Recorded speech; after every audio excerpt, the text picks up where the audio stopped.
Anika Sharma Julia Oberoi के cabin में दाखिल हुई। उन्होंने देखा कि जूलिया अपनी डेस्क पर किसी काम में बुरी तरह डूबे हुए थे। ये दूसरी बार था जब अनीका उनके ऑफिस आई थी। उन्होंने केबिन का जायजा लिया और चुपचाप उनकी मेज के सामने वाली कुर्सी पर जाकर बैठ गई। जूलिया ओबराय ने जैसे ही सिर उठाकर देखा कि सामने अनीका खड़ी है, उन्होंने एक लंबी और ठंडी आह भरी। जो काम वो कर रहे थे उसे वहीं रोक दिया और अनीका को एकदम सपाट नजरों से घूरने लगे। उनकी आंखें चिल्ला चिल्ला कर कह रही थी कि वो अनीका से खासे नाराज है, पर फिलहाल वो इस बात पर कोई बखेड़ा नहीं खड़ा करना चाहते थे। अनीका ने उनकी आंखों में झांका और फिर अपनी नजरें फेर ली। उन्हें साफ दिख रहा था कि जूलिया उनके और अर्जुन के खिलाफ एक कोल्ड छेड़े हुए है। जूलिया अपने बर्ताव से यह जताना चाहते थे कि उन दोनों ने मिलकर जो उनकी जिंदगी के फैसले लिए हैं वो उन्हें रत्ती भर भी पसंद नहीं आए हैं। अनीका ने माहौल को हल्का करने की कोशिश की। जूलिया, मैं अच्छे से जानती हूँ कि आप अपने भाई और मुझसे चिढ़े हुए हैं, पर मेरी गुजारिश है कि अब इस बात को यहीं ख़त्म कर दीजिए। आपका यह रूखा बर्ताव मुझे बहुत अजीब महसूस करा रहा है। सच कहूँ तो पूरे ओबराय ग्रुप में आप ही मेरे इकलौते सच्चे दोस्त हैं। अगर आप मुझे ऐसे इग्नोर करते रहेंगे तो मेरा काम में मन नहीं लगेगा और मुझे यहाँ घुटन होने लगेगी। अनीका उन्हें हर तरीके से मनाने की कोशिश कर रही थी, लेकिन अनीका ने यह कहने की हिम्मत नहीं दिखाई कि उन्हें अर्जुन को अपने किए पर कोई पछतावा है। और सच तो यह था कि अफसोस करने वाली कोई बात थी भी नहीं। अर्जुन ने जो किया वो परिवार और बच्चे के भविष्य के लिए एकदम सही फैसला था। जूलिया ने बिना किसी जोश के एकदम रूखे अंदाज में जवाब दिया, अनीका, मुझे बस फिलहाल अकेला छोड़ दो। मुझे अपने आसपास किसी की मौजूदगी पसंद नहीं आ रही है, इसलिए मैं दूरी बना रहा हूँ। मुझे आपकी वो हंसी और आपकी दोस्ती बहुत याद आ रही है जूलिया। मेरा बॉयफ्रेंड भी शहर से बाहर गया हुआ है, तो मैंने सोचा क्यों ना आज हम दोनों साथ में लंच पर चलें। अनीका ने उम्मीद भरी नजरों से पूछा। जूलिया ओबराय ने अपने होंठ बीचे और आंखें बंद कर लीं। वो अनीका को कोई कड़वी बात बोलकर दुखी नहीं करना चाहते थे। आखिर वो उनके बड़ी भाई की होने वाली पत्नी थी और आने वाले वक्त में ओबराय खानदान की असली मालकिन वही बनने वाली थी। जूलिया ने बस इतना ही कहा, मेरा मन नहीं है जाने का। अनीका ने एक फीकी मुस्कान के साथ कहा, ठीक है, कहा, और वहां से निकल गई। उन्होंने अपनी तरफ से पूरी कोशिश की थी कि अर्जुन की गैर मौजूदगी में जूलिया के साथ रिश्ते थोड़े नॉर्मल हो जाएं। लैंड्रे और अनीका का लंच। उसी दिन डॉक्टर लैंड्रे अस्पताल पहुंचे और 2 हफ्ते की लंबी छुट्टी की एप्लीकेशन डाल दी। उनके दिमाग में बस एक ही धुन सवार थी कि कैसे भी करके अपने असली खानदान का पता लगाना है। उन्होंने सोचा था कि दिल्ली में छानबीन खत्म करके वो कम से कम 1 हफ्ते के लिए पुणे भी जाएंगे। उनकी छुट्टियां कल से शुरू होने वाली थी। वो अपने रूटीन काम निपटा ही रहे थे कि तभी अनीका का फोन आ गया और उन्होंने लंच का न्योता दे दिया। लैंडन ने अब जब अर्जुन के बारे में पूछा तो अनीका ने बताया कि वो सुबह ही ट्रिप पर निकल गए हैं। वो अकेले लंच नहीं करना चाहती थी और जूलिया नखरे दिखा रहे थे, इसलिए उन्होंने लैंड्रे को याद किया। लैंड्रे ने फौरन हाँ कर दी। उन्होंने उसी रेस्टोरेंट में मिलने का तय किया जहाँ वो विदेश से लौटने के बाद सबसे पहले मिले थे। लैंड्रे को यह नहीं पता था कि रूपा ने अनीका को उनके झगड़े के बारे में कुछ बताया है या नहीं, पर उन्होंने तय किया कि जब तक अनीका खुद ना पूछे वो यही जताएंगे कि सब चंगा है। वो अनीका को अपनी छुट्टियां और अपने असली माँ बाप को ढूंढने वाले मिशन के बारे में भी बताना चाहते थे। इधर जूलिया लंच टाइम से 10 मिनट पहले ही ऑफिस से खिसक लिया। वो अपनी किसी गर्लफ्रेंड के साथ डेट पर जा रहे थे। अनीका से उन्होंने झूठ बोला था कि वो बिजी हैं, क्योंकि वो उनके साथ वक्त नहीं बिताना चाहते थे। अनीका को इस बात की भनक भी नहीं लगने वाली थी कि जूलिया उनके साथ जाने की बजाय किसी और के साथ मजे कर रहे हैं। ठीक लंच के समय अनीका ने अपना पर्स उठाया और रेस्टोरेंट की तरफ निकल पड़ी। जब वो वहां पहुंची तो देखा कि लैंड्रे एक कोने वाली टेबल पर उनका इंतजार कर रहे थे। दोनों एक दूसरे को देखकर पुराने दोस्तों की तरह खिलखिला उठे। लैंड्रे ने अनीका को निहारा। वो वाकई बेहद हसीन लग रही थी। लैंड्रे को खुशी थी कि अनीका अपनी जिंदगी में सेटल हो रही है और जल्दी अर्जुन की पत्नी बनकर अपने बच्चों के साथ एक सुखी जीवन बिताएगी। अनीका ने मुस्कुराते हुए पूछा, कैसे हो लैंड्रे? लैंड्रे जब मुस्कुराते थे तो अनीका को उनमें एक अपनापन सा महसूस होता था। लैंड्रे ने सिर हिलाकर बताया कि वो एकदम फिट है। दोनों को वो पुराने दिन याद आ गए जब ना तो लव कुश थे और ना रूपा और ना ही अर्जुन ओबराय। बस वो दोनों थे और उनकी गहरी दोस्ती। अगर आज कोई उन्हें दूर से देखता तो पक्का उन्हें नया नया जोड़ा ही समझता। दोनों ने फ्राइड राइस का ऑर्डर दिया और मजे से खाते हुए गप्पे लड़ाने लगे। खाना खत्म करने के बाद लैने ने अपना मुंह साफ किया और मजाक में बोले, वाह अनिका वाह, अर्जुन देश से बाहर क्या गए, तुम्हें मेरी याद आ गई। अनिका खिलखिलाकर हंसी और बोली, पागल है क्या, तुझे मैं कभी भूल सकती हूँ क्या। अनिका शर्मा बस कुछ ही सेकंड के लिए ठिठकी, फिर उन्होंने बड़ी फुर्ती से उस शख्स से अपना मुंह फेर लिया। डॉक्टर लैंड्री की पारखी नजर तुरंत ताड़ गई कि दाल में कुछ काला है, मामला गड़बड़ हो चुका है। इधर जूलिया ओबराय ने सपने में भी नहीं सोचा था कि यहाँ अनीका शर्मा से उनका पाला पड़ जाएगा। उन्हें देखते ही जूलिया के तो जैसे तोते उड़ गए। वो कुछ पल के लिए एकदम हक्के बक्के रह गए। लहरे के चेहरे की मुस्कान भी धीरे धीरे गायब होने लगी। उन्होंने अनीका की तरफ देखा, जो जूलिया को एक शब्द भी कहने के मूड में नहीं लग रही थी। जूलिया ने अपनी फजीयत छिपाने के लिए चेहरे पर एक नकली और जबरदस्ती वाली मुस्कान चिपकाई और बोले, अरे अनीका तुम यहाँ। अब भाई जब वो सामने बैठी है तो ये पूछने का क्या तुक है कि तुम यहाँ हो। साफ दिख रहा है कि वो वही है, वरना क्या जूलिया को कोई भूत दिख रहा था।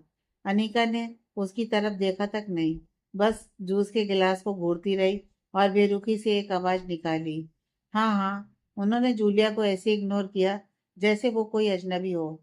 लैंडी और जूलिया के बीच बस नाम मात्र की दुआ सलाम हुई और जूलिया वहां से खिसकने में ही अपनी भलाई समझी। उनके जाते ही लैंडे ने अनीका को कुरेदा, क्या चक्कर है अनीका, तुम्हारे और जूलिया के बीच कोई पंगा चल रहा है क्या। अनीका शर्मा ने गहरी सांस ली और बोली, पंगा कुछ नहीं है लैंड्रे, बस जूलिया की ये झूठ बोलने की आदत मुझे खटक रही है। मैंने आज सुबह ही उनसे लंच पर चलने को कहा था और उन्होंने बड़े टसन से कहा कि वो आज बाहर नहीं जा रहे, अब यहाँ किसी और के साथ पकड़े गए हैं। लैंड्रे ये सुनकर मुस्कुरा दिया। अनीका को शायद पूरी बात समझ नहीं आई थी, पर लैंड्रे जानते थे कि जूलिया अपनी किसी गर्लफ्रेंड के साथ यहाँ मजे करने आए थे। उन्हें ताज्जुब हो रहा था कि जूलिया अनीका को देखकर इतने असहज क्यों हो गए। उन्हें समझना चाहिए कि अनीका शर्मा उनकी सोच से कहीं ज्यादा स्मार्ट और तेज है। खैर उन्होंने जूलिया का टॉपिक वहीं क्लोज किया और अपनी बात शुरू की। सुनो, मैं कल से 2 हफ्तों की छुट्टी पर जा रहा हूँ। पहला हफ्ता तो यहीं दिल्ली में ही कुछ काम निपटाऊंगा और उसके बाद पुणे अपने माता पिता के पास जाऊंगा, लैंडे ने बताया। अनीका के चेहरे पर एक प्यारी सी मुस्कान आ गई। उन्हें याद आया कि जब वो अपने बच्चों लव कुश के साथ मुश्किल दौर में थी, तब लैंड्रे के परिवार ने उन्हें कितना सहारा दिया था। ये तो बहुत अच्छी खबर है कि आप अंकल लालची से मिलने जा रहे हैं। जब आप निकलने वाले हो तो मुझे बता देना, मैं उनके लिए एक खास मैसेज और कुछ भेज दूंगी, अनीका ने गुजारिश की। लैंड्रे ने हामी भर दी, पर उन्होंने अनीका को यह सीक्रेट नहीं बताया कि वो पहले हफ्ते दिल्ली में अपनी असली जड़ों और माता पिता की तलाश करने वाले हैं। अनीका ने आगे सलाह दी, कम से कम एक ब्रेक तो आपको लेना ही चाहिए था लैंड्रे। आप काम में इतना डूबे रहते हैं कि मैं अक्सर सोचती हूँ कि आप जॉब और रूपा का साथ अपने रिश्ते में बैलेंस कैसे बनाते हैं। और हाँ, मुझे याद आया, मैं नहीं चाहती कि अब आप दोनों के बीच कोई झगड़ा हो। अब भाई जल्दी से शादी वादी के बारे में सोचो। लहरे के चेहरे पर एक फीकी मुस्कान आई। उन्हें अंदाजा हो गया कि रूपा ने अब तक अनीका को उनके ब्रेकअप की खबर नहीं दी है। लैंडे ने बताया, सच कहूँ तो मैं रूपा को शादी के लिए प्रपोज करने ही वाला था, पर उस दिन उसने जब रायता फैला दिया, अब मैंने उसे उसके हाल पर छोड़ दिया है। अरे इतना नाराज मत होइए, उसने मुझे सब बताया कि उसने उस रात आपकी बात क्यों नहीं मानी। उसके पास एक ठोस वजह थी। अनीका ने अपनी सहेली का बचाव किया। लैंडे ठाका मारकर हंस पड़े। अनीका उसके पास क्या वजह होगी, यही ना कि वो वर्जिन नहीं है। देख भाई, मैं खुद भी कोई वर्जिन नहीं हूँ और मैं अपनी बीवी से ये उम्मीद नहीं करता कि वो कोई वर्जिन मैरी हो। अनीका सन रह गई, उन्हें कानों पर यकीन नहीं हुआ। लैंड्रे, आपको ये कैसे पता चला, आप तो उसके साथ कभी सोए भी नहीं। लैंड्रे ने मुस्कुराकर अपना सिर हिलाया और अनीका से पूछा, अनीका शर्मा, तुम ये कैसे भूल गई कि मैं एक मेडिकल डॉक्टर हूँ। उन्होंने आगे समझाया कि बातों बातों में उन्होंने रूपा को कई बार अपनी एक्स गर्लफ्रेंड के बारे में बताया था, पर रूपा ने कभी अपने एक्स बॉयफ्रेंड का जिक्र नहीं किया। लैंडे जानते थे कि जब कभी वो करीब आएंगे तो रूपा को सच उगलना ही पड़ेगा। अनीका अवाक रह गई। उन्हें लगा कि रूपा फालतू में ही एक उंगली के पीछे छिप रही थी। उसने सोचा था कि लैंडे को पता चल गया तो पहाड़ टूट जाएगा, पर यहाँ तो डॉक्टर साहब पहले ही सब स्कैन कर चुके थे। पर अब बात दोनों के बीच सब ठीक तो है ना। अनिका ने फिक्र से पूछा। लैंडे ने बस मुस्कुराकर कह दिया, हाँ अब सब ठीक है, अपने हिसाब से। लैंडे अब रूपा की बातें और नहीं करना चाहते थे, इसलिए उन्होंने टॉपिक बदला। ये बताओ अनिका, अर्जुन ओबराय की लेडी लव बनकर कैसा लग रहा है? अनिका की आंखों में एक अजीब सी चमक आ गई। उन्होंने अपनी आंखें बंद की और एक ठंडी मीठी सांस ली। लैंडे, जब से मेरे पिता गुजरे हैं, मैंने अपनी जिंदगी में इतनी खुशी और सुकून कभी महसूस नहीं किया। अर्जुन ओबराय मेरी जिंदगी की सबसे बेहतरीन चीज है। उन्होंने मेरी सूखी जिंदगी में मिठास भर दी है। उनके बिना मुझे अपना सब कुछ अधूरा लगता है। अनीका ने दिल खोलकर अपनी भावनाएं जाहिर कर दी। लैंडे उसकी बात सुन रहे थे, पर उनका मन फिर से रूपा की तरफ चला गया। क्या रूपा कभी किसी से उनके बारे में ऐसी मीठी बातें कहेगी?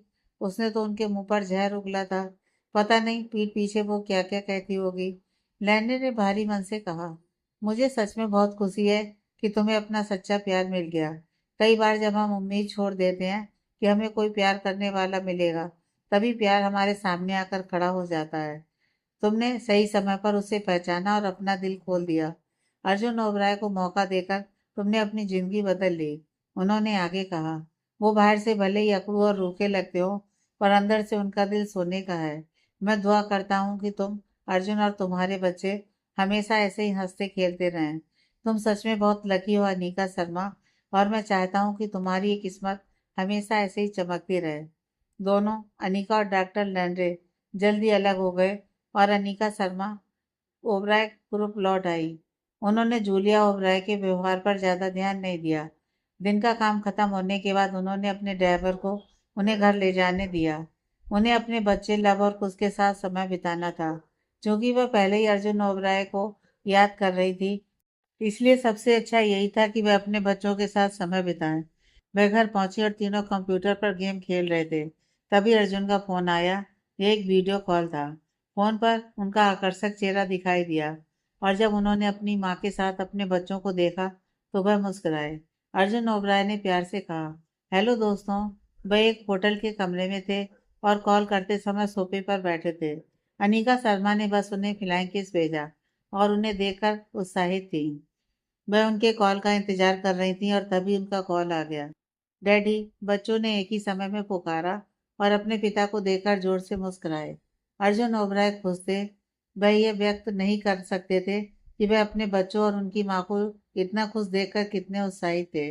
उन्होंने उनकी तरफ देखा और एक चुम्बन के लिए अपने होंठ बाहर निकाले। बच्चों ने उन्हें बताया कि वे उनसे बहुत प्यार करते हैं। अर्जुन ओबराय भावुक हो गए। उन्होंने कहा कि वह उनसे सबसे ज्यादा प्यार करते हैं, और वह उन्हें अपने बच्चों के रूप में पाकर हमेशा आभारी रहेंगे। उन्होंने वादा किया कि जब वह लौटेंगे तो उन्हें बाहर घुमाने ले जाएंगे। उन्होंने यह भी कहा कि उनकी मम्मी सबसे अच्छी है, उन्हें उनके आने तक मम्मी का साथ देना चाहिए। बच्चों ने जल्दी अपने डैडी को अलविदा कहा, और अनीका शर्मा खड़ी हुई और बालकनी में चली गई। वह अर्जुन से निजी तौर पर बात करने वाली थी। अर्जुन ओबराय ने पूछा, कैसी हो मेरी जान? उन्होंने उनकी तरफ देखा और मुस्कुराए। वह खूबसूरत है, हमेशा देखने में खूबसूरत लगती है। अनीका शर्मा ने स्वीकार किया, मैं गुजारा कर रही हूँ। मुझे कहना पड़ेगा कि तुम्हारे बिना यह मेरे लिए आसान नहीं रहा अर्जुन। मैंने तुम्हें बहुत याद किया। अर्जुन ओबराय ने कहा, मैं भी तुम्हें याद कर रहा हूँ बेबी, लेकिन काम जरूरी है। मैं देखूंगा कि मैं सब कुछ कितनी जल्दी खत्म कर सकता हूँ और तुम्हारे पास वापस आ सकता हूँ। अनीका शर्मा ने सिर हिलाया। अर्जुन ओबराय ने उनसे पूछा कि उस दिन काम कैसा रहा, और उन्होंने कहा कि सब ठीक था। डिजाइन विभाग से बहुत मांग थी, और अनुबंध पर होने के कारण वह मांगों को पूरा करने और साथ ही अपने ग्राहकों को खुश करने की कोशिश कर रही थी। अर्जुन ओबराय ने वादा किया, जब मैं लौटूंगा तो मैं तुम्हें डिजाइन विभाग का निर्देशक बना दूंगा। अनीका शर्मा की आंखें नम हो गईं। एक निर्देशक? उन्होंने कहा कि वह ऐसी स्थिति के लायक नहीं है, और अर्जुन ओबराय ने कहा कि उन्होंने उन्हें खुद का कम मूल्यांकन करने के लिए नहीं कहा। प्रेमियों ने कई चीजों के बारे में लंबी बात की, जिसके बाद अर्जुन ओबराय उन्हें जाने देने के लिए तैयार हुए। अनीका शर्मा ने उन्हें बताया कि वह उनसे प्यार करती है, और उन्होंने कहा कि वह उनसे ज्यादा प्यार करते हैं। उन्होंने उन्हें कई बार फ्लाइंग किस भेजा, और अर्जुन ओबराय ने अपने होठों पर हाथ रखा और फोन की स्क्रीन को छुआ, जिसे उन्हें जवाब में चुंबन दिया। जब कॉल खत्म हुआ तो अर्जुन ओबराय अचानक अकेले हो गए। उन्होंने अनीका को बहुत याद किया। उन्होंने सोचा कि क्या वह अब भी वही पुराने अर्जुन ओबराय हैं। वह कभी महिला साथी नहीं चाहते थे और उन्हें उनसे उलझने की कोई ज़रूरत नहीं लगती थी। वह अब अपने वर्तमान जीवन को संजोते हैं, क्योंकि अनीका और बच्चों से दूर रहना उनके लिए एक बोझ जैसा महसूस होता है। उन्हें अकेलापन और खालीपन महसूस हुआ और वह जल्द से जल्द उनके साथ रहना चाहते थे। उन्हें अपने जीवन में एक महिला की ज़रूरत थी। अब समय आ गया था कि वह अपने और अनीका शर्मा के रिश्ते को कानूनी बनाएं और सार्वजनिक करें। जब वह उनसे सगाई कर लेंगे तो उन्हें मीटिंग और कॉन्फ्रेंस में अकेले नहीं जाना पड़ेगा। उनके लिए बच्चे होना कोई मुद्दा नहीं है। 2 बच्चे होने के बाद उन्हें अब और बच्चे नहीं चाहिए, सिवाय इसके कि अनीका शर्मा जोड़ दें कि वे एक और बच्चे को जन्म दें। वह घर लौटने के तीसरे दिन सगाई कर लेंगे। वह पूरा होना चाहते थे और उनके बच्चे और उनकी माँ को अपनी पत्नी कह सके। वह खड़े हुए और अपने लिए शराब डाली। वह काफ़ी अच्छी तरह से पीते थे, लेकिन क्योंकि उनमें शराब के प्रति बड़ी सहनशीलता थी, इसलिए लोग उन्हें मुश्किल से ही नशे में देख पाते थे। शाम के बाकी हिस्सों में अर्जुन ओबराय के विचार अनीका और जुड़वा बच्चों की ओर घूमते रहे। उन्होंने जल्दी सोकर काम अगले दिन सुबह शुरू कर दिया। अनीका शर्मा बालकनी पर अकेली रहीं। ठंडी हवा ने उनके बालों को उड़ाया और वे हवा में लहराए। उनकी पतली पोशाक उड़ रही थी और वह वहीं अपनी सोच में खोई रही। जो वह महसूस कर रही थी, क्या वह प्यार है? वह अर्जुन ओबराय की बहुत आदी हो चुकी थी। वे बस कुछ ही महीनों के साथ थे और वह पहले ही उनसे इतना प्यार करने लगी थी। यह प्यार का एहसास है। वह नहीं चाहती थी कि एहसास खत्म हो। वह चाहती थी कि एहसास हमेशा बना रहे। वह अपने बाकी जीवन के लिए अर्जुन ओबराय और बच्चों से प्यार करना चाहती थी। जब उन्होंने विवान सिंघानिया से शादी की थी, तो वह यही चाहती थी, लेकिन उन्हें कभी ऐसा कुछ महसूस नहीं हुआ जो उन्हें अब महसूस हो रहा था। उसकी एक झलक भी नहीं थी। उन्होंने आंखें बंद कर लीं और उन्हें अपने मन की आंखों में अर्जुन मुस्कुराते हुए दिखाई दिए। तुम्हें सर्दी लग जाएगी अनीका, उन्होंने अपने पीछे से सुना। वह उस आवाज़ से जागृत हो गई। वह जानती थी कि वह आवाज़ किसकी थी। अनीका शर्मा ने पलटकर बोलने वाले की तरफ देखे बिना कहा, मैं परेशान नहीं होना चाहती हूँ जूलिया। जूलिया उभराए उनके करीब आई और बोले, मैं बच्चों के साथ थोड़ी देर से था और मैंने तुम्हें लौटते हुए नहीं देखा। मुझे बताया गया तो कि तुम मेरे भाई के साथ फोन पर थी। जूलिया ने उनकी बगल में खड़े होकर दूर तक देखा। वह अनीका शर्मा के साथ बेहतरीन लग रहे थे। अगर उन्हें उनके भाई ने ना लिया होता तो वह उन्हें अपना बना लेते। अनीका शर्मा ने कहा, हाँ मैंने अभी उनसे बात की है। वह फिर से चुप हो गई और अगली बार उन्होंने कहा कि उन्हें घर के अंदर वापस जाना चाहिए, बच्चे अकेले हैं। जूलिया ने कहा, प्लीज यही बात करते हैं। मैं जो कहने वाला हूँ उसे बच्चों के सामने नहीं कह सकता। उन्होंने अनीका शर्मा के लिए एक कुर्सी खींची और खुद के लिए भी एक कुर्सी ले ली। उन्होंने एक घंटी बजाई और एक नौकर आया। जूलिया ने आदेश दिया, मेरे लिए एक सिगरेट लाओ और अपनी मैडम के लिए एक कप चाय। नौकर चला गया। जूलिया ने कहा, सबसे पहले मुझे माफ़ करना कि मैंने तुम्हारे साथ दोपहर के खाने पर जाने से मना कर दिया था। मैं बस उस तरह से खुश नहीं था जिस तरह से तुमने और अर्जुन ने इस पूरे मामले को ख़त्म किया। मैं अपने भाई का खंडन नहीं कर सकता। वह ओबराय परिवार के मुखिया हैं। वह जो कुछ भी कहते हैं उसका पालन करना पड़ता है, सिवाय उन मामलों के जहाँ पिताजी हस्तक्षेप करते हैं। खैर, मेरी और रीता की शादी को कुछ दिन हो गए हैं।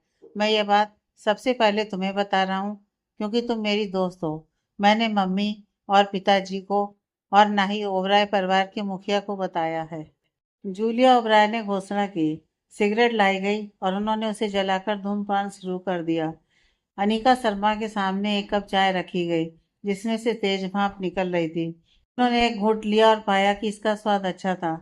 अनीका शर्मा ने कहा, आपको परिवार में हर किसी से नाराज होने की जरूरत नहीं है। आपके वर्तमान परिवार के अलावा क्या आपका कहीं और कोई परिवार है?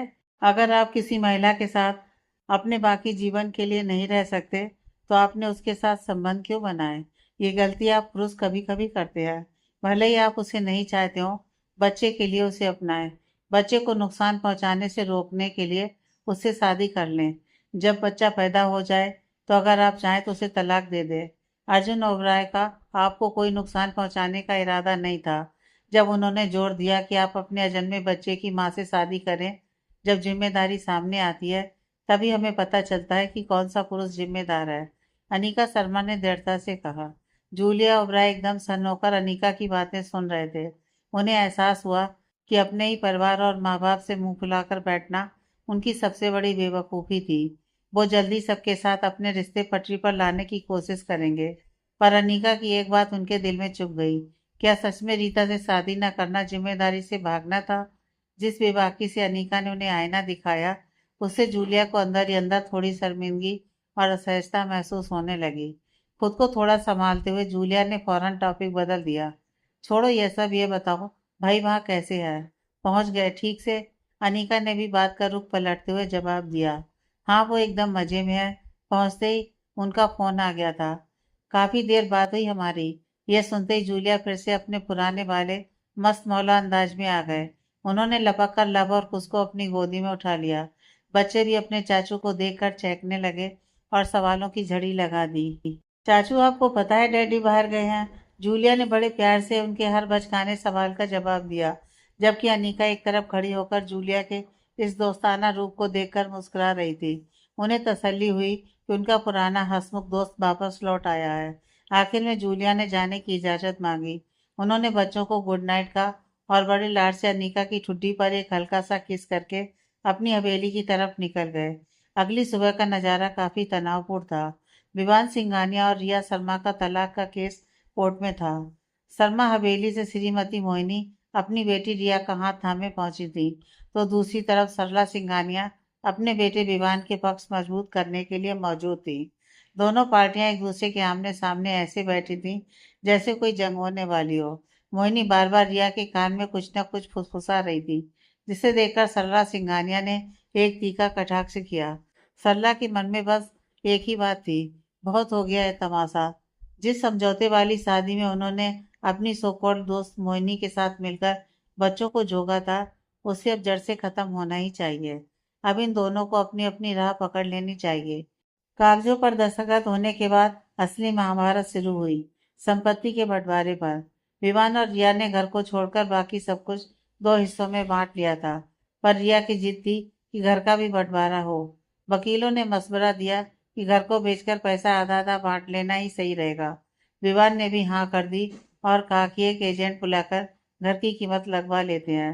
वो रिया का हिस्सा उसे नकद दे देगा। गाड़ियां और जॉइंट अकाउंट का पैसा भी फटाफट बांट दिया गया। लेकिन असली धमाका तब हुआ जब रिया शर्मा के उन शेयर्स की बात आई जो उसे अपने पिता मानिक शर्मा के बिजनेस से मिले थे। जैसे ही वकील ने कहा कि हिस्सा भी दोनों में बराबर बटेगा, मोहिनी अपनी कुर्सी से उछल पड़ी। वो कोर्ट में ही चिल्लाने लगी, खबरदार, ये तो कभी नहीं होगा। इस पर कोई समझौता नहीं होगा। यह सिर्फ और सिर्फ रिया का हिस्सा है। इसे कोई और हाथ नहीं लगा सकता। असल में मानिक शर्मा ने अपनी दोनों बेटियों को ये जायदाद दी थी ताकि उनका भविष्य सुरक्षित रहे, न कि इसलिए कि कोई लालची इंसान इसे हड़प ले। पर सरला सिंघानिया कहाँ चुप बैठने वाली थी। वो दहाड़ी, जरा अपनी जबान को लगाम दो। मेरे बेटे के बारे में बकवास बंद करो। नियम के हिसाब से यह सब कुछ आधा आधा ही बटेगा। जब दोनों औरतें सरेआम लड़ने लगीं, तो विवान ने अपनी माँ को शांत कराते हुए कहा कि बेकार में अपनी एनर्जी वेस्ट ना करे। उसका तर्क सीधा था, जब बाकी सब बांट रहे हैं तो बिजनेस के शेयर्स क्यों नहीं? दोनों तरफ के वकीलों में जमकर बहस हुई। रिया के वकीलों ने दलील दी कि यह खानदानी विरासत है, पर विवान के वकीलों ने कानून का डंडा दिखाते हुए कहा कि शादी के बाद की संपत्ति पर दोनों का हक है। आखिर में जज ने विवान के पक्ष में फैसला सुना दिया। रिया के बिजनेस शेयर्स के दो टुकड़े हुए और आधा हिस्सा विवान की झोली में जा गिरा। तलाक की कार्रवाई खत्म होते ही मोहिनी का चेहरा उतर गया। उन्हें अपनी हरकतों पर शर्मिंदगी होने लगी। अभी कुछ दिन पहले ही तो वो अनीका और विवान के खिलाफ झूठी गवाही देने के चक्कर में जेल की हवा खाकर आई थी। पुलिस ने उन्हें इस शर्त पर छोड़ा था कि अगर अनीका या विवान को कुछ हुआ तो सीधा मोहिनी को अंदर किया जाएगा। और अब उनकी बेटी का घर भी उजड़ गया और आधी जायदाद भी हाथ से निकल गई। अब वो गुजारा कैसे करेंगी? रिया शर्मा फूट फूट कर रोती हुई अपनी माँ के साथ शर्मा हवेली लौटी। उसे विवान पर इतना गुस्सा आ रहा था कि मन कर रहा था कि उसका गला घोंट दे। उसने मन ही मन सोचा कि विवान कोई इंसान नहीं बल्कि कोई पत्थर दिल जीव है, जिसके अंदर जरा भी इंसानियत नहीं बची। अब उसे बस यह देखना था कि क्या विवान वापस अनीका के पास जाने की डिनाई करेगा। उसे पूरा यकीन था कि विवान जैसा बेशर्म आदमी ऐसा जरूर करेगा। रिया को लग रहा था कि विवान की नज़र अब पूरे शर्मा साम्राज्य पर है। वो पहले अनीका को अपने जाल में फंसाएगा, फिर उससे शादी करके उसके हिस्से के 25% शेयर भी हड़प लेगा, ताकि वो कंपनी का 50% मालिक बन सके। विमान सिंघानिया तो उस वक्त दुनिया का सबसे खुश आदमी था। रिया जैसी सिरदर्द पत्नी से आज़ादी मिलने के बाद उसे लग रहा था कि अब उसके लिए अनीका का रास्ता साफ है। उसने सोचा कि रिया और मोहिनी को कानो कान खबर होने से पहले वो अनीका को मना लेगा और उससे शादी कर लेगा। बिना वक्त बर्बाद किए विमान ने अपनी जेब से फोन निकाला और अनीका का नंबर डायल कर दिया। अनीका शर्मा के फोन की घंटी जैसे ही बजी, उन्होंने स्क्रीन पर नाम देखते ही अपना चेहरा बना लिया। विमान सिंघानिया का नाम फ्लैश हो रहा था। अनीका ने गहरी झुंझलाहट भरी सांस ली और फोन को बजते हुए छोड़ दिया। उसका जरा भी मन नहीं था कि उस आदमी की आवाज़ सुनने का। यह बेवकूफ़ मुझे अब कॉल क्यों कर रहा है, अनीका ने बुदबुदाते हुए सोचा। उन्हें पूरा यकीन था कि रिया शर्मा के साथ उसका तलाक का ड्रामा पूरा हो चुका होगा, क्योंकि विवान जैसे लोग अपना स्वार्थ साधने के लिए बहुत तेजी से काम करते हैं। वो जरूर अब रिया को किनारे लगाकर दोबारा अनीका के पीछे हाथ धोकर पड़ गया होगा, ताकि फिर से ओबराय खानदान या शर्मा बिजनेस में सेंध लगा सके। रिया जैसी भोली और बेवकूफ़ लड़कियां ही उस जैसे इंसान के झांसे में आ सकती हैं, जिसने खुद अपनी पहली पत्नी यानी उसकी सगी बहन को धोखा दिया हो। विवान शायद अभी भी इसी गलत फहमी में जी रहा था कि अनीका वही पुरानी दबी कुचली और सीधी सादी महिला है, जिसे वो जब चाहे अपनी उंगली पर नचा सकता है। उसे अंदाजा भी नहीं था कि अब अनीका शर्मा को बेवकूफ़ बनाना उसके बस की बात नहीं है। विवान काफ़ी देर तक फ़ोन मिलाता रहा, पर जब दूसरी तरफ से कोई जवाब नहीं मिला तो उसे खासी निराशा हुई। वो समझ नहीं पा रहा था कि अब अनीका तक पहुंचने का रास्ता क्या है। ऑफिस का काम खत्म करने के बाद अनीका ने सोचा कि क्यों ना आज पहली बार जूलिया की हवेली का चक्कर लगाया जाए। वो जैसे ही वहां पर पहुंची, इत्तेफाक से रीता भी उसी वक्त ऑफिस से घर लौट रही थी। अनीका को अचानक अपने सामने देखकर रीता की खुशी का ठिकाना नहीं रहा। उसे लगा जैसे तपती धूप में कोई ठंडी छांव मिल गई हो। उसने दौड़कर अनीका को गले लगा लिया, मानो वो बरसों से किसी ऐसे कंधे की तलाश में थी जहाँ सिर रखकर वो अपना हाल कह सके। अनीका ने धीरे से उसे खुद से अलग किया और मुस्कुराते हुए रीता के पेट पर हाथ रखा। कैसी हो रीता, और हमारा छोटा मेहमान कैसा है? रीता का पेट अभी भी एकदम सपाट था। प्रेगनेंसी का पता भी नहीं चल रहा था। रीता चहकते हुए बोली, मैं एकदम ठीक हूँ अनीका, तुम बताओ, और हमारे प्रेसिडेंट अर्जुन ओबराय कैसे हैं? रीता ने अनीका का वो हाथ थाम लिया जो अभी भी उसके पेट पर था। अनीका ने जवाब दिया, सब बढ़िया है, सुबह ही बात हुई थी, अर्जुन एकदम ठीक हैं। दोनों बातें करते हुए हवेली के अंदर चली गईं। अनीका ने रीता को उसकी और जूलिया की शादी के लिए ढेर सारी बधाई दी और दुआ की कि उसकी जिंदगी में खुशियां और सुकून बना रहे। रीता मुस्कुरा तो दी और उसने अनीका का शुक्रिया भी अदा किया, पर उसने ये सच नहीं बताया कि पिछले कुछ दिनों से उसकी शादीशुदा जिंदगी किसी नरक से कम नहीं थी। जूलिया की हवेली बिल्कुल अर्जुन की हवेली की कार्बन कॉपी थी। वही आलीशान बनावट और वही शाही सजावट। बस एक चीज खटक रही थी, यहाँ अर्जुन के घर के मुकाबले नौकर थोड़े कम थे। दोनों ने साथ बैठकर चाय पी और इधर उधर की बातें की। जब अनीका ने जाने की बात कही तो रीता यह जानकर हैरान रह गई कि अर्जुन की हवेली जूलिया के घर के ठीक बगल में है, सिर्फ 4-5 मिनट की पैदल दूरी। रीता अफसोस जताते हुए बोली, अरे मुझे तो पता ही नहीं था, वरना मैं अपना ये बोरियत भरा वक्त तुम्हारे पास आकर बिताती। रीता उसे कार तक छोड़ने आई। दूरी भले ही कम थी, पर अनीका ड्राइवर के साथ आई थी, इसलिए उन्हें कार में ही लौटना पड़ा। घर पहुंचते ही अनीका ने देखा कि विवान ने मैसेज का अंबार लगा दिया है। उन्होंने एक भी मैसेज नहीं पढ़ा और गुस्से में सारे डिलीट कर दिए। 2 दिन बीत गए। उधर दूर शहर में अर्जुन ओबराय को अचानक याद आया कि अगले शनिवार को ओबराय खानदान की सालाना पिकनिक और गेट टुगेदर है। निकलते वक्त उनके दिमाग से ये बात बिल्कुल उतर गई थी। परिवार के मुखिया होने के नाते उनका वहाँ होना बहुत जरूरी था। वो चाहते थे कि उनके बच्चे अपने बाकी रिश्तेदारों से मिलें। खास तौर पर वो अनीका को अपने चाचा प्रकाश ओबराय और उनके परिवार से मिलवाना चाहते थे। उन्होंने तय किया कि वो अपना सारा काम बीच में ही रोककर वापस लौटेंगे, पर उन्होंने सोचा कि अनीका को इस बारे में कुछ नहीं बताएंगे। वो उसे एक जोरदार सरप्राइज देना चाहते थे। घर छोड़ने के बाद अर्जुन ने पहली बार जूलिया को फोन लगाया। उन्होंने जूलिया को हिदायत दी कि खानदान के हर सदस्य को पिकनिक के बारे में बता दिया जाए और ये भी साफ कर दिया जाए कि वो वहाँ अपने बच्चों और उनकी माँ का परिचय सबसे कराएंगे। साथ ही उन्होंने जूलिया को एक और जिम्मेदारी सौंपी, अपने पुराने दोस्त डॉक्टर लैंडे से बात करके एक आलीशान सगाई समारोह की प्लानिंग करने की। अर्जुन वापस आने से पहले एक बहुत ही खूबसूरत अंगूठी खरीदने वाले थे। उनका प्लान था कि पिकनिक के ठीक अगले दिन वो अनीका के साथ सगाई करेंगे। जूलिया ने ठीक है तो कह दिया, पर फोन रखने से पहले उसने बहुत ही दबी और भर्राई आवाज में पुकारा, बड़े भैया। अर्जुन रुक गए। उन्हें पता था कि जूलिया इस लहजे में तभी बात करता है जब वो अंदर से टूट चुका हो या उसे अपनी गलती का एहसास हो। अर्जुन ने सिर्फ हाँ कहा और सुनने लगा। जूलिया ने हिम्मत जुटाकर कहा, भाई मुझे माफ कर देना। मैं पिछले कुछ दिनों से बहुत रूखा और बदतमीज हो गया था। मैं आप सबसे, अनीका से, मम्मी पापा से बहुत चिढ़ा हुआ था और सच कहूँ तो मैं खुद को बहुत अकेला महसूस कर रहा था। अर्जुन ने शांति से पूछा, तो क्या तुम्हारी शादी हो गई है? जूलिया ने जवाब दिया, जी भाई, लगभग एक हफ्ता हो गया। मैं आज ही मम्मी पापा के पास जाकर उन्हें सब सच बताने वाला हूँ। अर्जुन ने सिर्फ बधाई हो कहा और फोन काट दिया। जूलिया ने एक लंबी राहत की सांस ली। उसे खुशी थी कि कम से कम बड़े भाई ने उसे माफ कर दिया। सोने से पहले अर्जुन ने जूलिया को एक मैसेज भेजा कि सगाई की सारी तैयारी बहुत ही प्राइवेट और लो की होनी चाहिए, पर साथ ही सख्त चेतावनी भी दी कि अनीका को इस बात की भनक तक नहीं लगनी चाहिए। वहीं दूसरी ओर डॉक्टर लैंड्रे अपने मिशन पर निकल चुके थे। वो अपनी छुट्टियों का एक एक पल अपनी पहचान ढूंढने में लगा देना चाहते थे। वो उस पुराने अनाथालय पहुंचे और वहां के डायरेक्टर से मुलाकात की।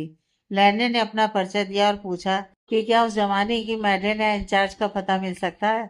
डायरेक्टर ने कहा कि वो लैंड्रे की इज्जत करते हैं, पर अनाथालय के पुराने स्टाफ की जानकारी ऐसे किसी को नहीं दी जा सकती। उन्होंने कहा कि अगर लैंडे के मन में कोई सवाल है तो वो पूछ सकते हैं। लैंडे ने हामी भरी और उस खास लड़के के बारे में पूछा जो बरसों पहले यहाँ था। काफी खोजबीन के बाद वो पुरानी धूल भरी फाइल मिली जिसमें लैंडे के गोद लेने का पूरा इतिहास दर्ज था। फाइल खोलते ही पता चला कि लैंडे को महज 1 महीने की उम्र में एक गुमनाम औरत अनाथालय की सीढ़ियों पर छोड़ गई थी। उस मासूम बच्चे के लिए 3 साल तक कोई नहीं आया, जब तक कि वो 3 साल के नहीं हो गए और उनके वर्तमान माता पिता ने उन्हें गोद नहीं ले लिया। लैंडे ये सब पढ़कर सुन रह गए। उनकी आंखों के सामने अंधेरा छाने लगा। डॉक्टर लैंडे के सामने जब उस पुरानी फाइल के पन्ने पलटे तो एक ऐसी सच्चाई निकल कर आई जिसने उनके पैरों तले जमीन खिसका दी। फाइल में दर्ज था कि सालों पहले एक महिला उन्हें ढूंढने अनाथालय आई थी। वह महिला बदहवासी चीख रही थी और इस बात से बेहद नाराज थी कि उसका बच्चा उससे क्यों छीन लिया गया। उसने अनाथालय के कर्मचारियों से लड़ते हुए कहा था कि वह दर दर की ठोकरें खाकर अपने बेटे को ढूंढ रही थी। तब जाकर उसे यहाँ का सुराग मिला।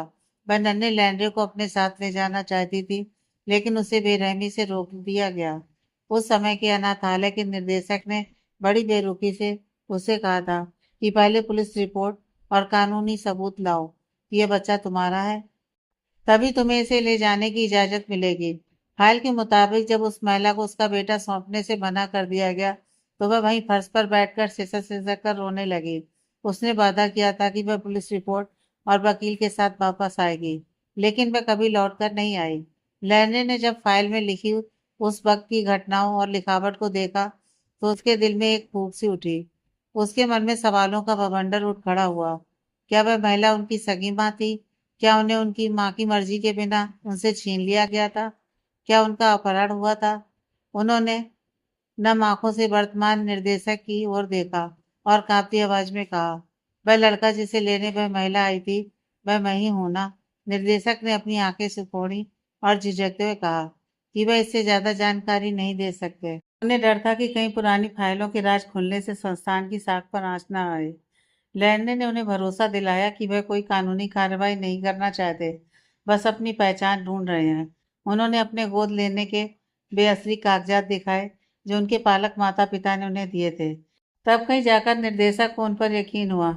लैंडे ने पूछा कि उस वक्त का कोई सीसीटीवी फुटेज या उस समय के निर्देशक का कोई पता मिल सकता है, लेकिन जवाब नकारात्मक था। लैंडे भारी मन से अपने पेंट हाउस लौट आए।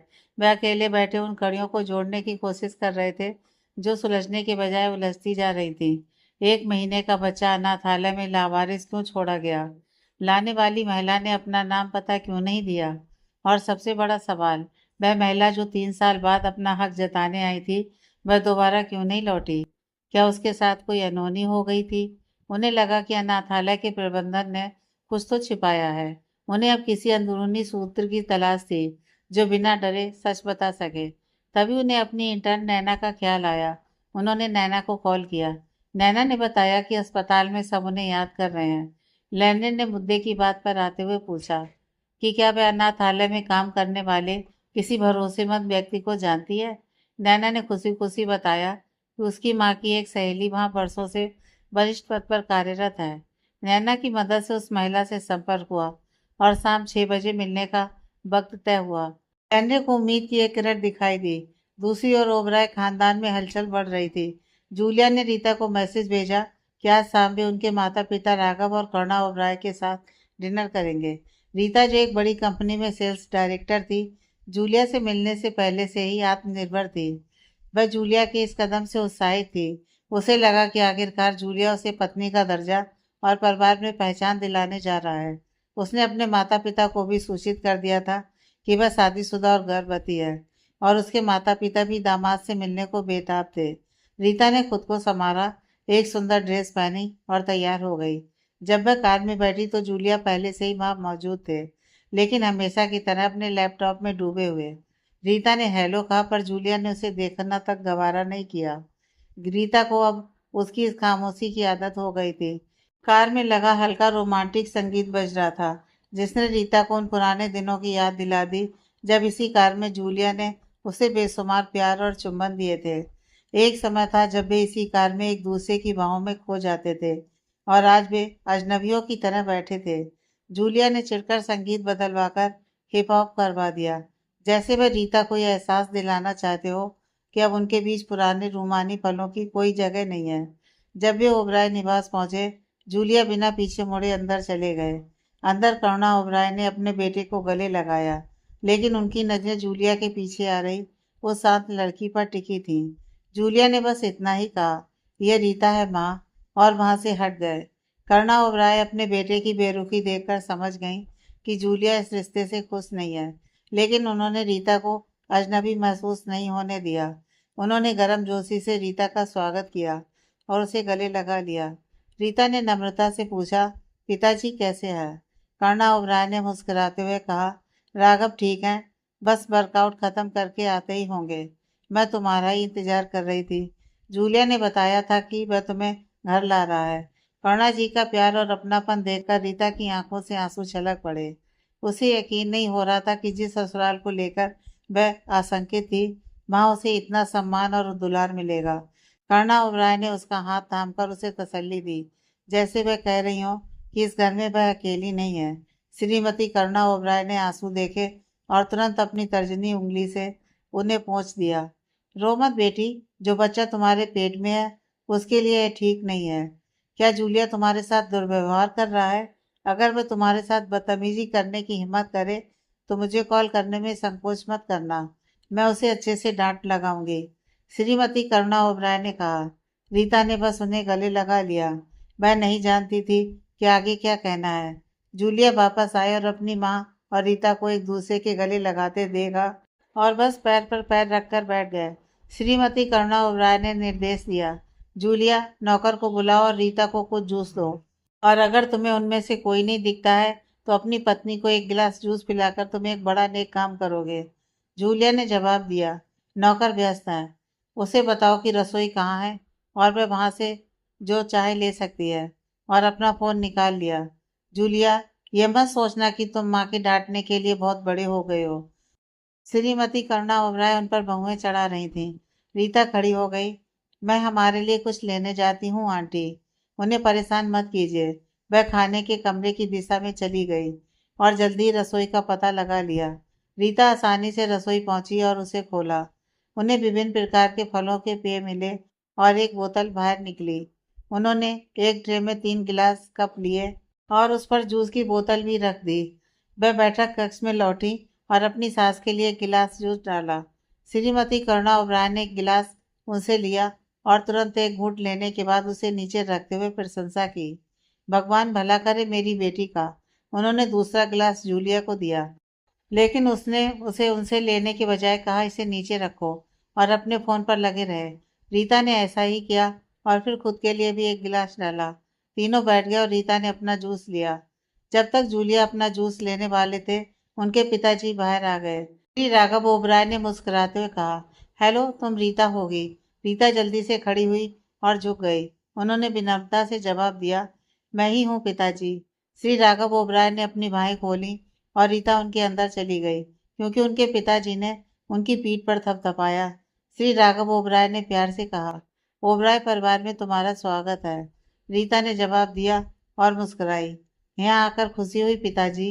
श्रीमती करुणा ओबराय ने कहा, आओ और बैठ जाओ, ज्यादा देर तक खड़ी मत रहो, यह गर्भवती महिलाओं के लिए ठीक नहीं है। और रीता शर्माते हुए अपनी सीट पर लौट आई। जूलिया ने अपने माता पिता और पत्नी के बीच हुई बातचीत में जरा भी रुचि नहीं दिखाई। उन्हें लगा कि वे खुश हैं। वह जानते थे कि वे हैं, नहीं तो उनके पिताजी उनके बड़े भाई अर्जुन ओबराय की बात का खंडन कर दिया होता और शादी नहीं हुई होती।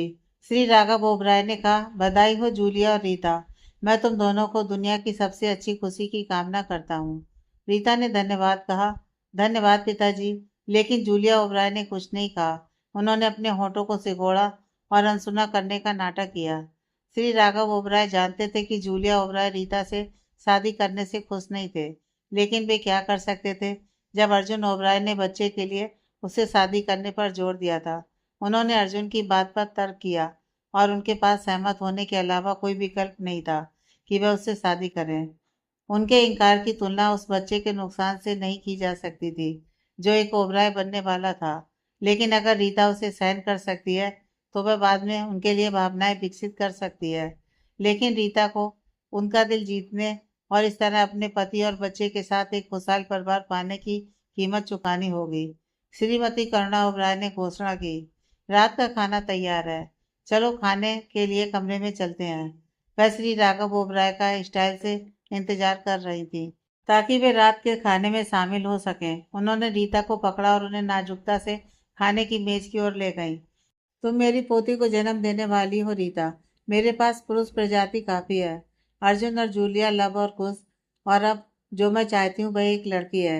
जिस घर में बेटी नहीं होती उसकी सुंदरता जल्दी फीकी पड़ जाती है।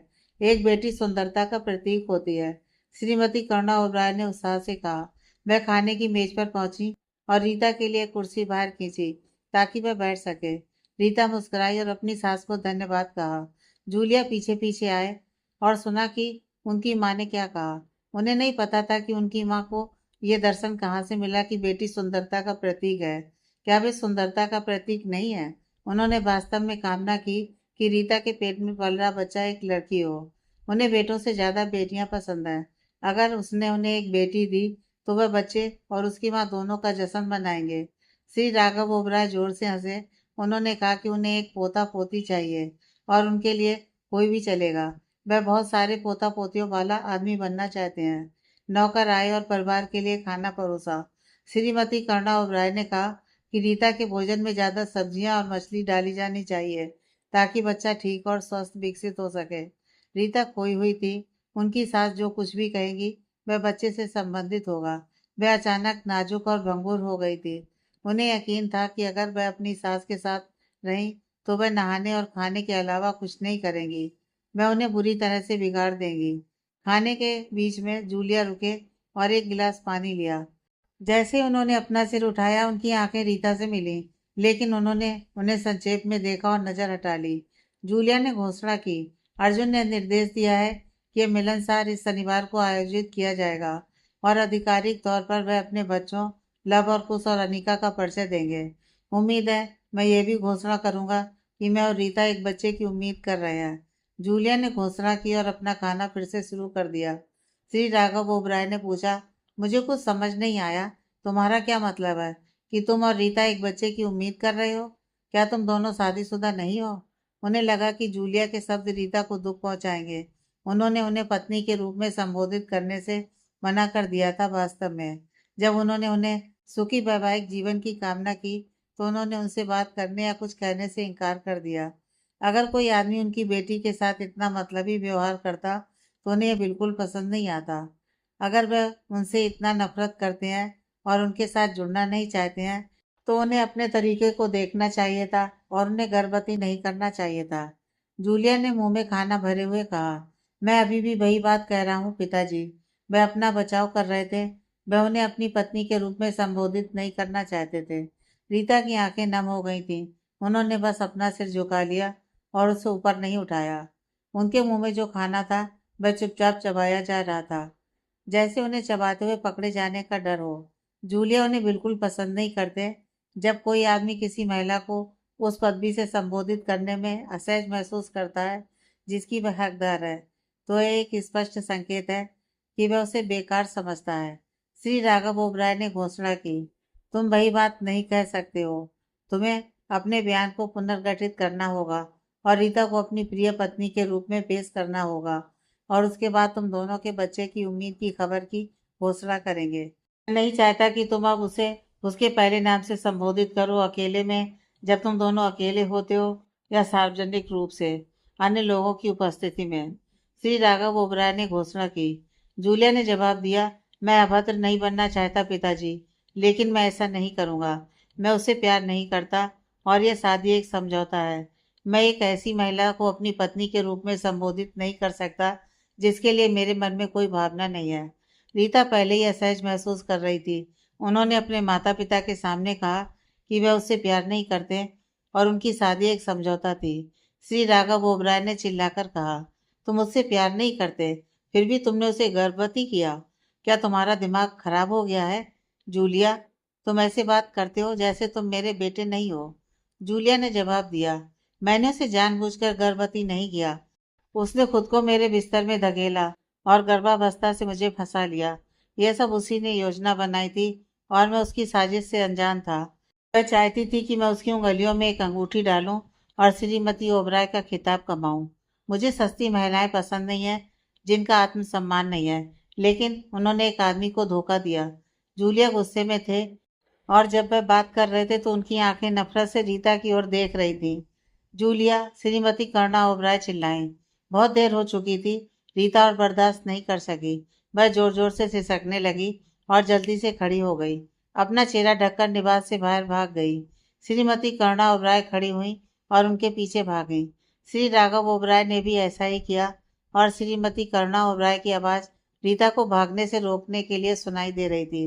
वह कह रही थी कि वह बच्चे के लिए खतरनाक है। श्री राघव ओबराय ने नौकरों को बुलाया और उनसे रीता का पीछा करने को कहा। वह गर्भवती है और बच्चे को खतरा हो सकता है। खाने का कमरा खाली हो गया, सिवाय जूलिया के, जो बैठे रहे और अपना खाना खाते रहे। नौकर रीता के पीछे गए और उन्हें वापस लाए। वह चुपचाप सिसक रही थी। उन्होंने पकड़ से खुद को आजाद करने की कोशिश की, लेकिन नहीं कर सकी। श्रीमती कर्णा ओबराय उनके पास आई और उन्हें गले लगा लिया। वह उन्हें वापस हवेली ले गई और उन्हें शांत किया, लेकिन श्री राघव ओबराय हैरान थे जब उन्होंने देखा कि जूलिया अभी भी खाने की मेज पर बैठे हैं और अपना रात का खाना खा रहे हैं। उन्होंने आंखें सिकोड़ी और सोचा कि जूलिया किस तरह का इंसान है। जब उसकी पत्नी लगभग अपने पेट में पल रहे बच्चे को नुकसान पहुंचा चुकी थी, तब भी वह आराम से बैठकर रात का खाना खा रहा था। जूलिया, यहाँ आओ, श्री राघव ओबराय गरजे। अनिच्छा से जूलिया खड़ा हुआ और अपने माता पिता के पास आया। ऐसा लग रहा था कि जैसे कुछ हुआ ही नहीं। श्रीमती कर्णा ओबराय ने गुस्से से अपने बेटे को घूरते हुए पूछा, क्या तुम्हें एहसास हुआ कि तुम्हारे शब्दों से तुम्हारी पत्नी को चोट पहुंची है? जूलिया ने कहा, मैंने क्या गलत या झूठ कहा है? क्या वह मेरे पैसे की वजह से मेरे करीब नहीं है? उसे पैसा मिल जाएगा लेकिन मेरा दिल नहीं। लेकिन अगली चीज जो जूलिया ने सुनी, उसकी तुलना उस चीज से नहीं की जा सकती थी जो उसे अपनी ठुड्डी पर महसूस हुई। उसकी माँ ने उसे गुस्से में थप्पड़ मारा। श्रीमती करुणा ओबराय ने धमकी दी, बस जूलिया, अपमान बंद करो। हर महिला सम्मान की हकदार है। वह तुम्हारे बच्चे को पाल रही है। जब एक आदमी अपने अजन्मे बच्चे की माँ का अपमान करता है तो वह अपने बच्चे का अपमान करता है। तुम्हारा साथ आना कैसा भी हो, मुझे परवाह नहीं है। वह मेरे पोते पोती को पाल रही है और अगर उस बच्चे को कुछ होता है जूलिया, तो मैं तुमसे अपना रिश्ता तोड़ दूंगी। जूलिया ने धीरे से अपना हाथ अपनी ठुड्डी पर रखा। किसी ने उम्मीद नहीं की थी कि श्रीमती कर्णा ओबराय अपने बेटे के साथ ऐसा कठोर व्यवहार करेंगी? रीता ने अपना सिर उठाया और लाल आंखों से जूलिया को देखा और देखा कि बात बाला उसे मारने के इरादे से घूर रहा है। उन्होंने नजर हटा ली। श्री राघव ओबराय ने भी अपने बेटे को घूरा। उसने पहली बार निवास पर लाई गई एक महिला के सामने उनका अपमान कराया था। एक आदमी अपने अजन्मे बच्चे की माँ का सम्मान कैसे नहीं कर सकता है। उन्होंने कुछ नहीं कहा, लेकिन मन ही मन अपनी पत्नी की तारीफ की कि उन्होंने उसे जिस तरह से चुप कराया। जूलिया ने पूछा, मेरे जीवन में पहली बार माँ, तुमने मुझे रीता की वजह से थप्पड़ मारा है। वह अपनी माँ को नहीं बल्कि रीता को घूर रहा था। इस बात के विचारों ने उसे सबसे ज्यादा गुस्सा दिलाया। उसकी घूरती नजर रीता के अंदर जलती हुई आग की तरह थी। वह कांप रही थी और श्रीमती करुणा ओबराय ने उन्हें करीब खींच लिया। श्रीमती करुणा ओबराय ने घोषणा की, अगर तुम थप्पड़ खाने से भी बदतर चीजों का अनुभव नहीं करना चाहते हो तो तुम्हें रीता के साथ अपने व्यवहार पर ध्यान देना होगा। जूलिया ने कहा, पिताजी, क्या आपने सुना? माँ ने मुझे एक महिला की वजह से थप्पड़ मारा। इस परिवार में हर किसी के साथ क्या हो रहा है? मेरे भाई ने जोर दिया कि मैं गर्भावस्था के लिए रीता से शादी करूं। अनीका ने मुझे बहुत देर तक उपदेश दिया और अब मेरे अपने माता पिता भी उसी महिला की वजह से मेरे खिलाफ हैं। आप सभी के लिए कौन ज्यादा महत्वपूर्ण है? क्या वह बच्चा जो उसके अंदर है, या रीता, या मैं खुद? मेरे अपने परिवार द्वारा मेरे साथ अजनबी जैसा व्यवहार क्यों किया जा रहा है? जूलिया गुस्से में था। श्री राघव ओबराय ने पूछा, तुम्हें अपने परिवार द्वारा राजकुमार जैसा व्यवहार किया जाने की उम्मीद नहीं करनी चाहिए, जबकि तुम किसी और की बेटी को रौंद रहे हो। अगर मैं तुम्हारी बहन होती तो क्या तुम्हें पसंद आता अगर कोई आदमी, उसका पति, उससे इतनी बुरी तरह बात करता? श्रीमती करुणा ओबराय ने अब अपने बेटे पर ध्यान नहीं दिया। उन्होंने रीता को एक टिश्यू पेपर दिया और रीता ने अपने आंसू पोंछे। वह उनके निराश मूड को शांत कर रही थी। उन्होंने उनसे कहा कि वह जूलिया के अपमानित शब्द को खुद को चोट पहुंचाने या निराश महसूस कराने न दें। यह केवल उनके बारे में नहीं है, बल्कि उन्हें कोई भी अनुचित निर्णय लेने या कुछ भी करने से पहले अपने पेट में पल रहे बच्चे को प्राथमिकता देनी चाहिए। रीता, चलो, जूलिया ने आदेश दिया। उसने ठंडे चेहरे से उन्हें घूरा और उनकी माँ ने जवाब दिया और कहा कि रीता उस शाम उनके साथ नहीं जा रही है। जूलिया ने धमकी दी, अगर तुम अभी साथ नहीं आई तो मुझे पूरी तरह से भूल जाना। रीता ने अपनी सास का हाथ पकड़ा और उनसे जाने देने के लिए विनती की। वह ठीक हो जाएंगी। जूलिया, उन्हें कुछ नहीं करने वाला है। रीता से संतोषजनक आश्वासन मिलने के बाद ही कि वह ठीक हो जाएगी, श्रीमती करुणा ओबराय ने उन्हें जाने दिया। जूलिया गुस्से में बाहर निकला और रीता उनके पीछे गई। वह कार में घुस गई और श्रीमती करुणा ओबराय जूलिया के पास गई और कहा, प्रिय जूलिया, कृपया उसका ध्यान रखना। जैसे ही ड्राइवर ओबराय निवास से बाहर निकला, जूलिया ने रीता से झगड़ा करना और मनचाही बातें कहना शुरू कर दिया। जूलिया ने कहा, यह शादी नहीं टिकेगी। एक बार बच्चा पैदा हो जाए तो हम तलाक ले लेंगे। मैं इसे घुटन और पिंजरे में बंद महसूस कर रहा हूँ। जब तक तुम मेरी हवेली में रहती हो, मेरे पैसे का आनंद लो और मैं तुम्हें जो चाहो दूंगा और मेरे जीवन से हमेशा के लिए चली जाना। जूलिया ने स्पष्ट किया। रीता ने घोषणा की, अगर तुम यही चाहते हो तो मैं खुशी खुशी तलाक के कागजात पर हस्ताक्षर कर दूंगी। तुम एक दो मुहिम तलवार हो। तुम्हारा असली व्यक्तित्व अपने खोल से बाहर निकल रहा है। तुम्हारा पिछला जीवन जो मैं जानती हूँ वह सिर्फ एक भ्रम था। तुम भेड़ की खाल में भेड़िया हो। रीता ने कहा, अगर वह जानती होती कि वह इंसान से कम है तो वह कभी उसे डेट नहीं करती। उसने उन्हें केवल एक ऐसा पहलू दिखाया था जो उनका असली रूप नहीं था। उसने केवल उन्हें अपने बिस्तर पर लाने और अपनी इच्छाओं को पूरा करने के लिए बहुत प्यार दिया था। अब जब उसे उनके शरीर की और जरूरत नहीं है तो वह असली रूप दिखा रहा है। उन्हें उससे प्यार करने का पछतावा हो रहा था। उन्हें कभी भी अपना दिल उसके लिए नहीं खोलना चाहिए था, जैसे उन्होंने अपने पैर खोले थे। उन्हें अपनी भावनाओं के बारे में कड़वाहट महसूस हो रही थी। जूलिया ने उन पर चिल्लाया, मुझसे बात करते समय अपने शब्दों पर ध्यान दो। मैं तुम्हें मुझसे अभद्र तरीके से बात करने या अपमान करने नहीं दूंगा। रीता ने गुस्से में जवाब दिया, अगर मैंने किया तो तुम क्या करोगे? क्या तुम्हें लगता है कि तुम कोई देवता हो जिसकी पूजा की जानी चाहिए? अगर तुम मुझसे फिर से अभद्र तरीके से बात करते हो या मेरा अपमान करते हो तो मैं तुम्हें उसी पैमाने पर जवाब दूंगी। उन्होंने दांत पीसकर फुसफुसाया और गुस्से में सांस ली। वह अब कमजोर नहीं होने वाली थी। जूलिया मुड़ा और उसे घूरने लगा। अब वह उससे जैसे चाहे वैसे बात करती है ना? उसके पंख निकल आए हैं और वह महसूस करती है कि अब वह अपनी शर्तों पर अपना जीवन जी सकती है।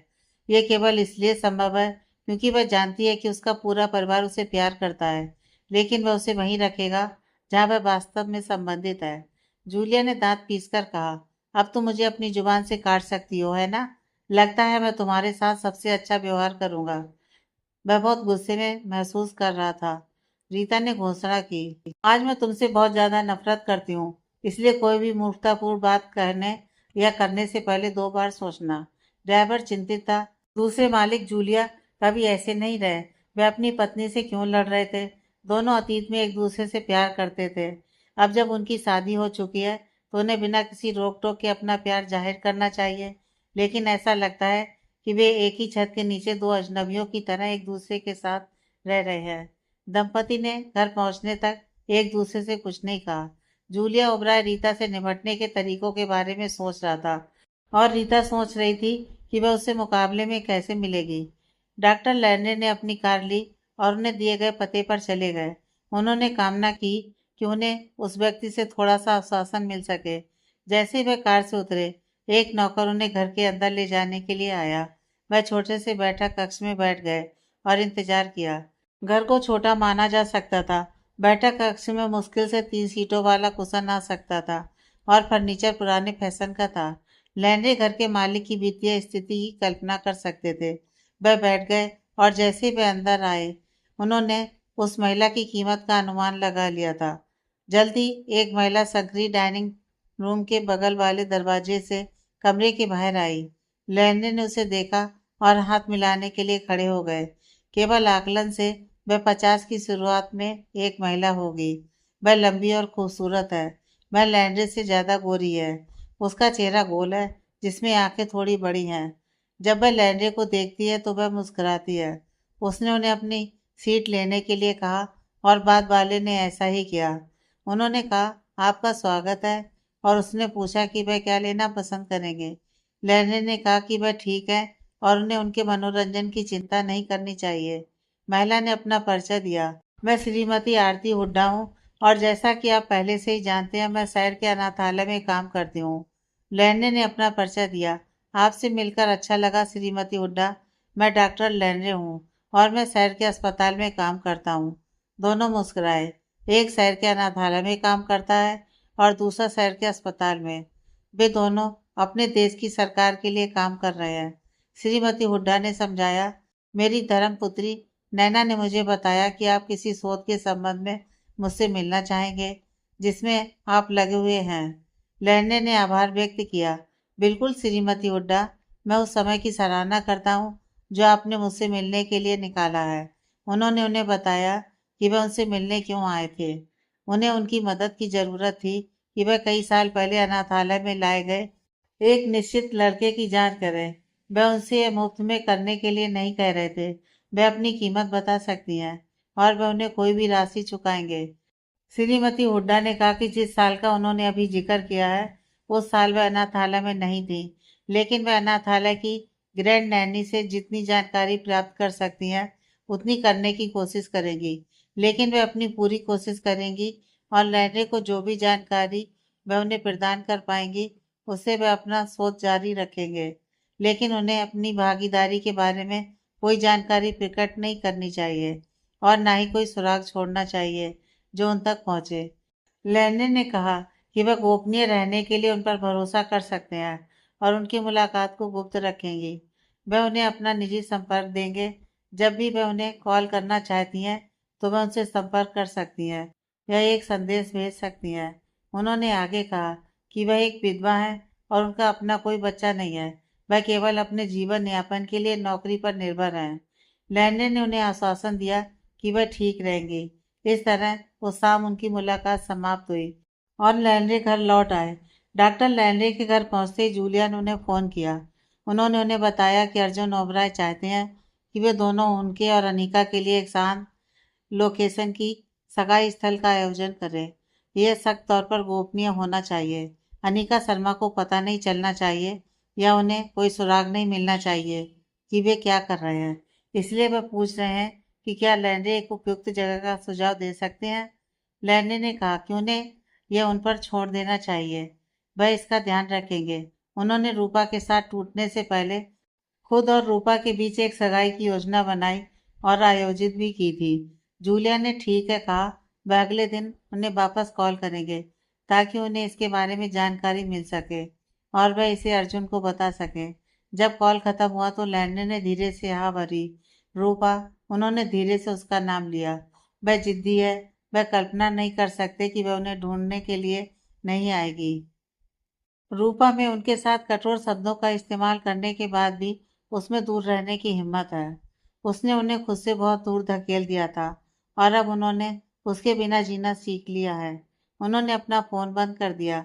रूपा के व्यवहार के बारे में थोड़ा नाखुश महसूस कर रहे थे और रीता के कॉल करने के प्रलोभन के आगे नहीं झुकना चाहते थे। वे उससे प्यार करते थे। उनका पूरा वजूद उससे प्यार करता है और हालांकि उन्होंने अपना दिल बंद कर लिया है, फिर भी वह उसके लिए तड़पते हैं। अनिका शर्मा ने डॉक्टर लैंडले को फोन करने का फैसला किया और उनसे पूछा कि दिन कैसा रहा और वह पुणे कब जाने का इरादा रखते हैं। लेकिन उनका फोन बंद था। उन तक पहुंचने में सक्षम न होने पर उन्होंने रूपा का नंबर डायल किया ताकि उनसे पूछा जा सके कि क्या वह उनके साथ है। आगे की कहानी नेक्स्ट पार्ट।